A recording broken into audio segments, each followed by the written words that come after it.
It was a nice summer day. My 5-year-old son James was playing outside in the backyard of our suburban home. James has always been a quiet boy.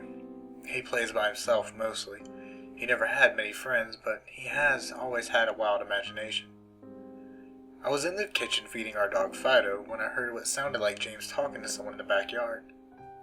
I'm not sure who it was he could be talking to. Could he finally made a friend?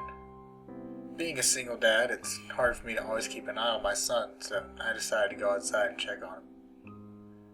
When I went to the backyard, I was a bit confused because James was the only person back there. Was he talking to himself? I could have sworn I heard another voice. "James, it's time to come inside," I called out to him. He came inside and sat down on the kitchen table. It was about lunchtime, so I decided to make him a turkey sandwich. "James, who are you talking to out there?" I asked. James looked up for a moment. "I was playing with my new friend," he said, smiling. I poured some milk and continued to pry, as any good father would. "Does your friend have a name? Why didn't you ask him to come have lunch with us?" I asked.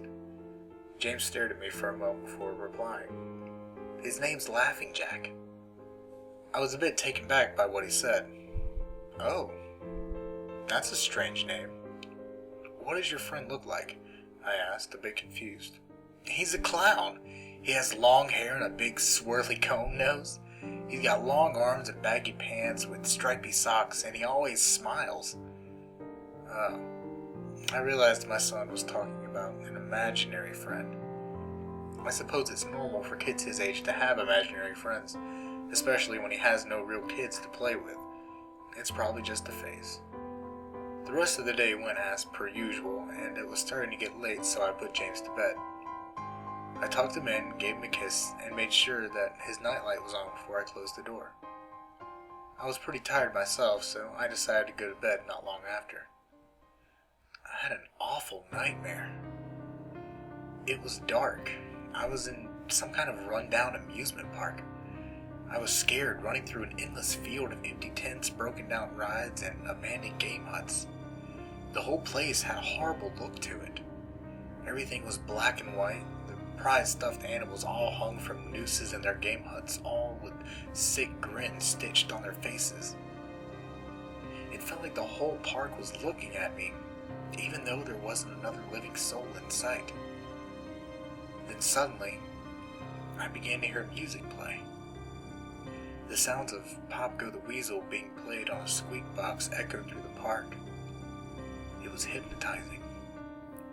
I followed its tune to the circus tent, almost in a trance, unable to stop my legs from moving forward. It was pitch black.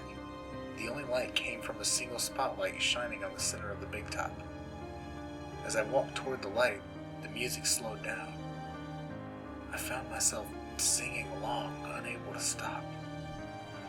"All around the mulberry bush, the monkey chased the weasel.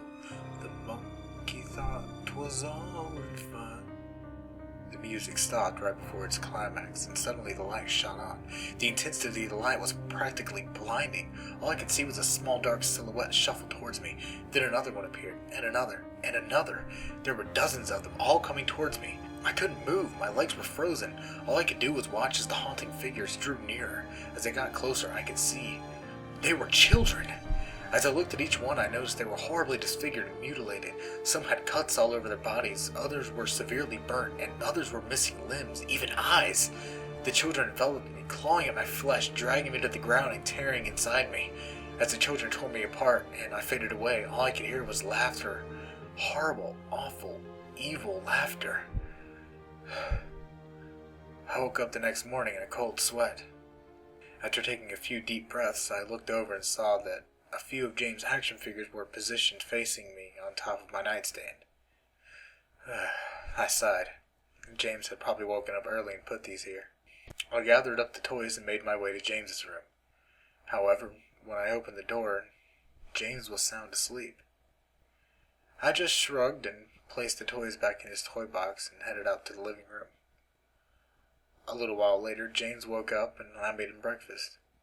He was quiet and seemed a bit groggy. Perhaps he didn't sleep well either. I decided to ask him about the toys. James, did you put the toys in Daddy's room this morning?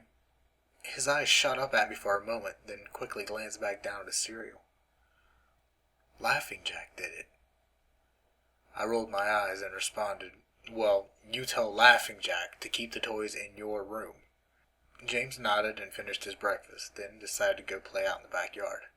I went to relax in the living room, and I must have dozed off because I woke up a couple hours later. Shit! I need to check on James. I was a bit worried. It had been 2 hours and I haven't even checked on him. I stepped out into the backyard, but James wasn't there anymore. I was getting nervous, so I called out to him. James! James, where are you? Just then, I heard a giggle come from the front yard. I rushed through the gate around to the front of the house. James was sitting on the sidewalk.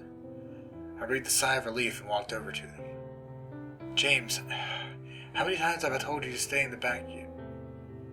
James, what are you eating? James looked up at me, then reached into his pocket and pulled out a handful of hard candies in all colors. This made me very nervous. James, who gave you that candy? James just stared at me, not speaking. James, please tell Daddy where you got that candy.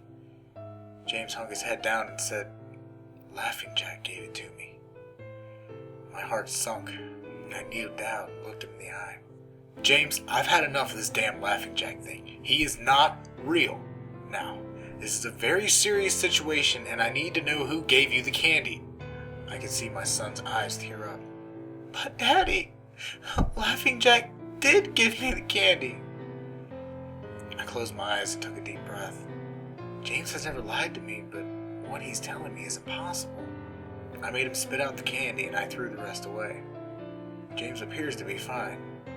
Maybe I'm just overreacting. After all, he could have gotten it from Tom and Linda from next door or Mr. Walker down the street.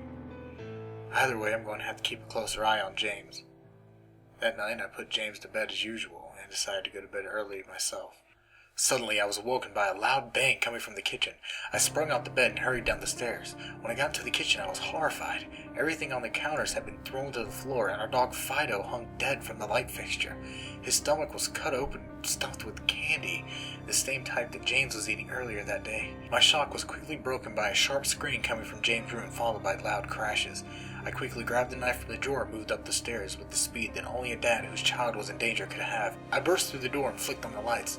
Everything in the room was knocked over and tossed on the floor. My poor son in his bed crying and shaking with fear, a pool of urine staining the sheets. I scooped my child up and ran out of the house and went next door to Tom and Linda's house. Luckily, they were still awake. They let me use their phone and I called the police. It didn't take them long to arrive, and I explained what happened. They looked at me as if I were crazy. They searched the house, and all they found was a dead dog and 2 trashed rooms. The officer told me that someone had probably gotten into the house and done this right before making a quick escape when they heard me coming up the stairs. I knew it wasn't true. All the doors were locked and none of the windows were open. Whatever was in my house didn't come from outside. The next day, James stayed inside. I didn't want him to leave my sight. I went to the garage and found an old baby monitor and set it up in his room. If anything comes into his room tonight, I was going to be able to hear it. I went to the kitchen and grabbed the largest knife from my drawer and put it on my nightstand. Imaginary friend or not, I'm not letting anything hurt my little boy. Soon enough, night came. I put James to bed. He was afraid, but I promised him that I wasn't going to let anything happen to him. I tucked him in, gave him a kiss, and turned on the nightlight before closing the door. I whispered to him, "Good night, James. I love you." I tried to stay up as long as I could, but after a few hours I felt myself drifting off. My baby would be safe for the night, and I needed to sleep.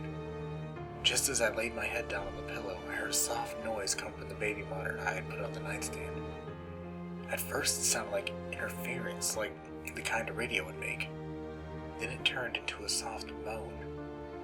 Was James asleep? Then I heard it, the laugh from my nightmare, that horrible laugh. I sprung up from bed and grabbed the knife from under my pillow. I rushed over to James's room and creaked the door open. I tried the light switch, but it wouldn't come on. I took a step in and I could feel the warm, thick liquid on my feet. Suddenly, James' nightlight came on and I could see the absolute horror laid out in front of me. James's body was nailed up on the wall, the nails piercing his hands and feet. His chest was cut wide open and his organs hung down on the floor. His eyes and tongues had been removed along with most of his teeth. I was disgusted. I could hardly believe that was my baby boy. Then I heard Again, that soft, desperate moan. James was still alive. My baby, my poor baby, in so much pain, barely clinging to life. I ran across the room and vomited on the floor, but my sickness was interrupted by a horrible cackle coming from behind me. I spun around while still wiping bile from my mouth. Then out of the shadows emerged the fiend responsible for this horror. Laughing Jack. His ghost-white skin and matted black hair hung down to his shoulders. He had piercing white eyes surrounded by dark black rings. His twisted smile revealed a row of sharp, jagged teeth, and his skin didn't look like skin at all. It looked almost like rubber or plastic. He wore a patchy black and white clown outfit with striped sleeves and socks. His body itself was grotesque, his long arms hanging down past his waist, and the way he poised made him look almost boneless, like a rag doll. He let out a sickening laugh as if to let me know he was pleased with my reaction to his work. He then turned around slowly in front of James and then began to laugh even more at the horrific sight that he has laid out. That was enough to shake me from my terror. I snapped, "Get away from him, you bastard!" I rushed at the monster, raising the knife above my head, stabbed down at him. But as soon as the knife touched him, he disappeared into a cloud of black smoke. The knife passed right through and pierced James' still beating heart, splashing the warm blood on my face. No. What have I done? My baby. I killed my baby. I immediately fell to my knees, and I could hear sirens in the distance growing louder. My boy, my sweet baby boy. I promised Daddy would protect you, but I failed. I'm sorry, James. I'm so sorry. Police soon arrived to find me in front of my son, still wielding the knife covered in my baby's blood. The trial was short. Insanity. I was placed in the Ferropolis house of the criminally insane, where I had been for the past 2 months. It's not so bad here. The only reason I'm awake now is because someone is playing Pop Goes the Weasel outside my window. I'll talk to the orderlies about it in the morning.